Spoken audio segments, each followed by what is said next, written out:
شروع اللہ کا نام لے کر جو بڑا مہربان نہایت رحم والا ہے۔ الف لام میم را۔ اے نبی، یہ کتاب الہی کی آیتیں ہیں اور جو کچھ تمہارے پروردگار کی طرف سے تم پر نازل ہوا ہے حق ہے، لیکن اکثر لوگ ایمان نہیں لاتے۔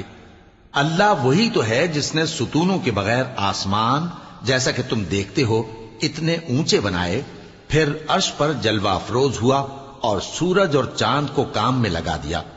ہر ایک میعاد معین تک گردش کر رہا ہے۔ وہی دنیا کے کاموں کا انتظام کرتا ہے۔